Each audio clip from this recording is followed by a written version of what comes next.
Bidadi township ವಿಚಾರಕ್ಕೆ ಸಂಬಂಧಪಟ್ಟಂತೆ ಇದೀಗ ಕೇಂದ್ರ ಮಂತ್ರಿ ಎಚ್.ಡಿ. ಕುಮಾರಸ್ವಾಮಿ ಅವರು ಕಣ್ಣೀರನ್ನ ಹಾಕಿದ್ದಾರೆ. ಬಿಡದಿ ರೈತರ ವಿಚಾರದಲ್ಲಿ ಭಾವುಕರಾಗಿ ಮಾತನಾಡಿದ್ದಾರೆ. ಕೇಂದ್ರ ಮಂತ್ರಿ ಎಚ್.ಡಿ. ಕುಮಾರಸ್ವಾಮಿ ಕಣ್ಣೀರು ಹಾಕಿದ್ದಾರೆ. ಬಿಡದಿ ಟೌನ್ಶಿಪ್ ವಿಚಾರವಾಗಿ ಎಚ್.ಡಿ.ಕೆ ಕಣ್ಣೀರು ಹಾಕಿರುವಂತದ್ದು. ಬಿಡದಿ ರೈತರ ವಿಚಾರದಲ್ಲಿ ಭಾವುಕರಾಗಿದ್ದಾರೆ ದಳಪತಿ. ರೈತರು ಮಹಿಳೆಯರಿಗೆ ಕೈ ಮುಗಿದು ಹೇಳ್ತೇನೆ, ಯಾವುದೇ ಕಾರಣಕ್ಕೂ ಆಸೆ ಆಮಿಷಕ್ಕೆ ಬಲಿಯಾಗಬೇಡಿ. ಕೈ ಮುಗಿದಿದ್ದಾರೆ ಎಚ್.ಡಿ. ಕುಮಾರಸ್ವಾಮಿ ಅವರು. ತಪ್ಪು ಮಾಡದೆ ಅದನ್ನ ತಿದ್ದಿಕೊಂಡೆ. ಎಚ್.ಡಿ.ಕೆ ಓಪನ್ ಸ್ಟೇಟ್ಮೆಂಟ್ ಕೊಟ್ಟಿದ್ದಾರೆ. ಇನ್ಮುಂದೆ ಜನತೆಗೆ ನೋವು ಕೊಡುವಂತಹ ಕೆಲಸ ಮಾಡಲ್ಲ. ತಾಯಿ ಚೆನ್ನಮ್ಮ ಸಮಾಧಿ ಮುಂದೆ ನಿಂತು ಹೇಳಿದ್ದೇನೆ ಅಂತ ಹೇಳಿದ್ದಾರೆ. ನಾನು ಇರುವವರೆಗೂ ಕೂಡ ರೈತರಿಗೆ ಸೋಲಾಗಲು ಬಿಡೋದಿಲ್ಲ. ಕಣ್ಣೀರು ಹಾಕುತ್ತಲೇ ಎಚ್.ಡಿ. ಕುಮಾರಸ್ವಾಮಿ ಅವರು ಭೀಷಣ ಶಪಥ. ಇನ್ನು ಕೇಂದ್ರ ಮಂತ್ರಿ ಎಚ್.ಡಿ. ಕುಮಾರಸ್ವಾಮಿ ಅವರು ಕಣ್ಣೀರು ಹಾಕಿದ್ದಾರೆ. ಬಿಡದಿ ಟೌನ್ಶಿಪ್ ವಿಚಾರವಾಗಿ ಸಂಬಂಧಪಟ್ಟಂತೆ ಕಣ್ಣೀರು ಹಾಕಿರುವಂಥದ್ದು. ಬಿಡದಿ ರೈತರ ವಿಚಾರದಲ್ಲಿ ಭಾವುಕರಾಗಿರುವಂಥದ್ದು ದಳಪತಿಯ ನಾಯಕ. ಇದೀಗ ರೈತರು ಹಾಗೆ ಮಹಿಳೆಯರಿಗೆ ಕೈ ಮುಗಿದು ಹೇಳ್ತೇನೆ, ಆಸೆ ಹಾಗೆ ಆಮಿಷಕ್ಕೆ ಬಲಿಯಾಗಬೇಡಿ. ಈ ರೀತಿಯಾಗಿ ಈಗ ಕೈ ಮುಗಿದು ಮನವಿಯನ್ನ ಕೂಡ ಮಾಡಿಕೊಂಡಿದ್ದಾರೆ. ತಪ್ಪು ಮಾಡದೆ ಅದನ್ನ ತಿದ್ದಿಕೊಂಡೆ. ಎಚ್.ಡಿ.ಕೆ ಅವರು ಈಗ ಓಪನ್ ಸ್ಟೇಟ್ಮೆಂಟ್ ಅನ್ನ ಕೊಟ್ಟಿದ್ದಾರೆ.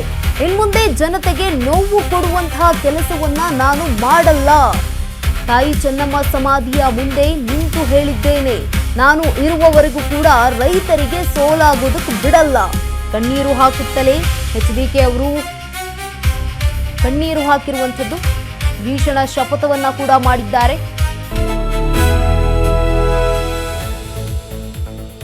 ಇನ್ನು ಕೇಂದ್ರ ಮಂತ್ರಿ ಎಚ್.ಡಿ. ಕುಮಾರಸ್ವಾಮಿ ಅವರು ಕಣ್ಣೀರು ಹಾಕಿರುವಂಥದ್ದು ಬಿಡದಿ ಟೌನ್ಶಿಪ್ ವಿಚಾರಕ್ಕೆ ಸಂಬಂಧಪಟ್ಟಂತೆ ವೇದಿಕೆಯ ಮೇಲೆ.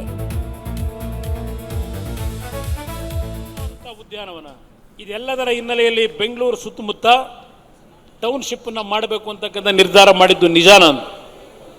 ನಾನು ಇಲ್ಲ ಅಂತ ಹೇಳ್ತಾ ಇಲ್ಲ. ಆದರೆ ಅಂತಿಮವಾಗಿ ನೀವೇ ಕೊಟ್ಟಿರ್ತಕ್ಕಂಥ ಸಂಶೋಧನಾ ಸಮಿತಿ ಶಿವಕುಮಾರ್ ಎಲ್ಲಿದ್ದೀರಪ್ಪ? ಓಹೋ, ಹೇಳಿದ್ರು ಅವತ್ತು ನೀವು ಪಾದಯಾತ್ರೆ ಶುರು ಮಾಡಿದಾಗ. ಏನೋ ಟಿ ವಿನಲ್ಲಿ 10 ನಿಮಿಷಕ್ಕೂ ಬಂದಿದ್ದು ಉತ್ತಮವಾದಂಥ ರಸ್ತೆ, ಉತ್ತಮವಾದಂಥ ಕ್ರೀಡಾಂಗಣ, ಉತ್ತಮವಾದಂಥ ಉದ್ಯಾನವನ, ಏನು ಸೆಂಟರು, ಭಾಷಣ ಟಿ ವಿನಲ್ಲಿ. ನೀವು ಪಾದಯಾತ್ರೆ ಶುರು ಮಾಡಿದ ತಕ್ಷಣ ಉತ್ತಮವಾದಂಥ ಕ್ರೀಡಾಂಗಣ, ಉತ್ತಮವಾದಂಥ ರಸ್ತೆ, ನಿಮ್ಮ ಯೋಗ್ಯತೆಗೆ ಬೆಂಗಳೂರು ನಗರ ಕುಳಿಗೆಡಿಸಿದವರು 5 ವರ್ಷದ ಕಾಂಗ್ರೆಸ್ ಸರ್ಕಾರ ಈ ರಾಜ್ಯದಲ್ಲಿ ಕುಳಿಗೆಡಿಸಿರ್ತಕ್ಕಂಥ. ನಾನು 20 ತಿಂಗಳು ಮುಖ್ಯಮಂತ್ರಿ ಆದಾಗ ಹಲವಾರು ಯೋಜನೆಗಳಿಗೆ ತೀರ್ಮಾನ ತೆಗೆದುಕೊಂಡಿದ್ದೆ. ಯಾವ ಪೆರಿಫೆರಿಯಲ್ ರಿಂಗ್ ರೋಡು ಇವತ್ತು 28,000 ಕೋಟಿಗೆ.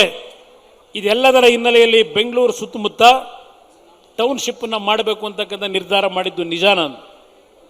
ನಾನು ಇಲ್ಲ ಅಂತ ಹೇಳ್ತಾ ಇಲ್ಲ.